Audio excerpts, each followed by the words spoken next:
যে আপনি একটা ইট ভাঙলে শেখ হাসিনার 10টা নেকি হবে, এই কথাও আমরা জি জি জি এগুলো একটু বলবেন কি ঘটনা ভাই? এই সম্বন্ধে আমি এক কথার মানুষ। আমি এখন তাদের কাছে ওয়াদা করছি আমি ইসলাম নিয়ে কোনো কথা আর ভবিষ্যতে বলবো না। এখন যা বলছি শেষ। এখন নেকি টেকে আমি বলবো না, এই নেকি আমি বলবো না। মাননীয় প্রধানমন্ত্রী আপনি জান্নাতি। আমি শোনেন, যখন বরকতুল্লাহ বুলু ভাই বলে তারেক রহমান নাম নিলে 10 বার অজু করা লাগে, তখন তার কাছে তো যাইতারে না, তার কাছে তো ওইভাবে মার দিতে না। আর যখন লতিফ সিদ্দিকীরা হজ তাবলিগ এবং ইসলাম নিয়ে বড় বড় বক্তব্য দিয়ে আবার এমপিও হয়, তাদের তো কিছু করতে না। আমি একজন নও মুসলিম, আমি একজন নবদীক্ষিত মুসলমান, আমার তো কেউ নাই, কিন্তু আমার সাথে আল্লাহ আছে, জনগণ আছে। আমাকে নিয়ে চাপা মার দিচ্ছে। আমি তারেক রহমানকে বিচার চাই। আমার নেতা তারেক রহমান, আপনি মিডিয়ার মাধ্যমে আমার ভাষণ দেখুন ভাইয়া, আপনি এই বিচার, আপনি নেতা কর্মীদেরকে একটু খোঁজ লন যে আমার কাছে কারা চাঁদা নিছে। আমার বিশ্বাস বিএনপি চাঁদাবাজি আমার কাছে করে না, কারণ আমি তো বিএনপি করি।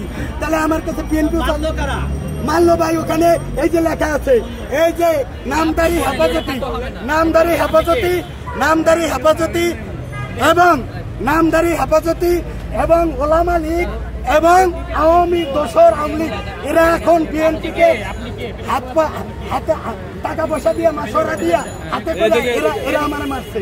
আমাকে জাতীয় নেতা আব্দুল সালাম ভাইরা কিনতে পারে নাই। সালাম ভাইয়ের পক্ষ থেকে ফোন আসছে, আমি রক্ষা পাইছি। ভাই আমার ধরে দিয়ে যায় নাই, আমার তারা ষড়যন্ত্র করছে। আমাকে বলছে আমরা সাংবাদিক, আপনি অনেক কথা বলেন, আমরা একটা ভিডিও সাক্ষাৎকার নিব। পরে যাই দেয় কি এরা হেফাজতি নামদারি হুজুর তারে আমি আর ভয় পাই না, যেহেতু আমি বিএনপি করি। আমি তো 18 বছর ভয় পেয়েছি, আমি ভয় পাই না। কিন্তু ওইখানে ওয়ার্ডের নেতা, ইউনিটের নেতারে ফোন দিচ্ছি, কামে লাগে নাই। কেন্দ্রীয় জাতীয় নেতা আমার ফোন করছে, আমি বিএনপির প্রতি কৃতজ্ঞ। এখন আমার আরেকটা প্রশ্ন, যে এই শক্তিকে বিএনপি আমার কাছে 50,000 চাঁদা চাই নাই। এই শক্তি গ্রেপ্তার না হওয়া পর্যন্ত আমি এই স্বরাষ্ট্র উপদেষ্টাকে আমি বলবো যে আপনি আমার ভিডিও ফুটেজ দেখা, আমার কান্নার ফুটেজ দেখা, নও মুসলিম আমি নাকি আগে থেকে মুসলমান। তাহলে গেলে তো আমি ঘরের বাজার করতে রেনে দেব ভাই, আমি একজন নও মুসলিম। আমার নামে ভাই, আমার নামে ঢাকা শহরে একটা ফ্ল্যাটও নাই। আর এরা প্রচার করে আমি আগে থেকে মুসলমান, আমি আগে থেকে মুসলমান। বলেন, আমি তো আগে হিন্দু ছিলাম।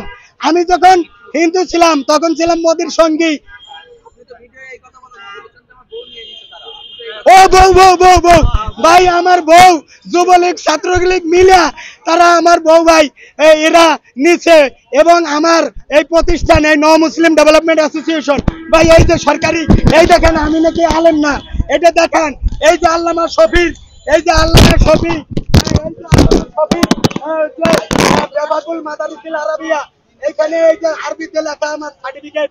আমি একজন আলেম ভাই, আমি নকল করে পাস করি নাই, আমি আল্লাহর রহমতে পাস করছি, আমি একজন আলেম। এরপরে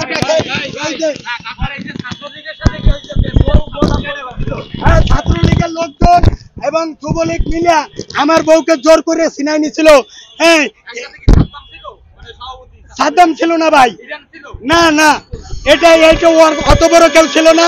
এই মোহাম্মদপুরের ছাত্রলীগ, ওই যে রাজীব, তারেকুজ্জামান রাজীব, সন্ত্রাসী যুবলীগ, এরা ছিল। হ্যাঁ ভাই, বড় ফোর্সদের ওই এলাকার একটা ছাত্রলীগের একটা সদস্যের জ্বালায় পারি না আর বড় ফোর্স না ভাই, ওগুলি বলবো না। জোর করে তারা আমার বউকে ছিনাই নিচ্ছে, অনেক ভয়ভীতি দেয়। আমার বউ সুন্দরী ছিল, অনেক সুন্দরী।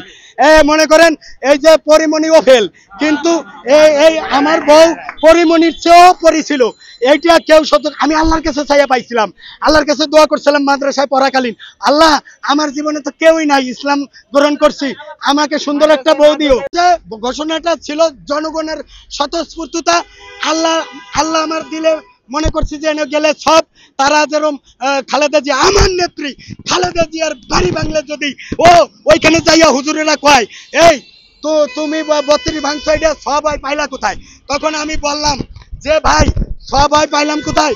খালেদা জিয়ার বাড়ি যখন ভাঙছিল তখন সব হইছিল নি? কয় না। তাহলে তখন কয়, আমি কইলাম এইখানে বাংলা গুনাহ হয়, তো এই হুজুরেরা কয় কি আমি 32 ভাঙছি গুনাহ হয়েছে। তাহলে আবু জাহেলের বাড়ি, এই ওহুদের যুদ্ধ, বদরের যুদ্ধ তো তাহলে মিথ্যা? তাহলে তো এগুলি তো সব হয় না।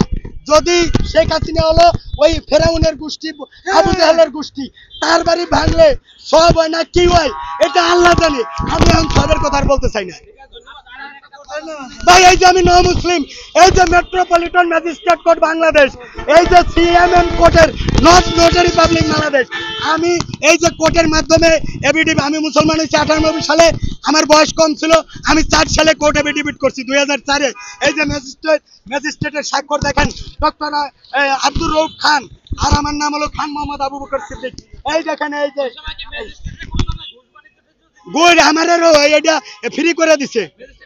হ্যাঁ ফ্রি, কোন আরো কইছে কিছু খাইবেন, কিছু খাইবেন, আপনি আমাদের ধর্মে ইসলামে আসছেন, কিছু খাইবেন। আমি বললাম স্যার না, আপনাকে ধন্যবাদ। ওরে বাবা, ম্যাচের টাকা টুকা অনেকের সাথে আমি নেই নাই।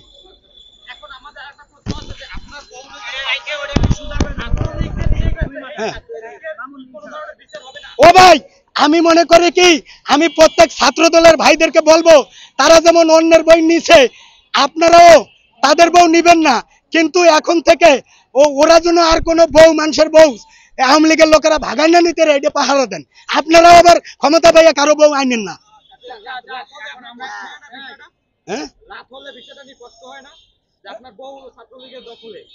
ভাই আমার তো আজ পর্যন্ত আমার বউ যাওয়ার পরে এখন পর্যন্ত আমি শান্তিতে ঘুমাইতে পারি না। সে ছিল এই দেশের কি নায়িকা, বাংলাদেশে কোনো জন্ম হয় নাই, এত সুন্দর নায়িকা সে আমার কাছে ছিল।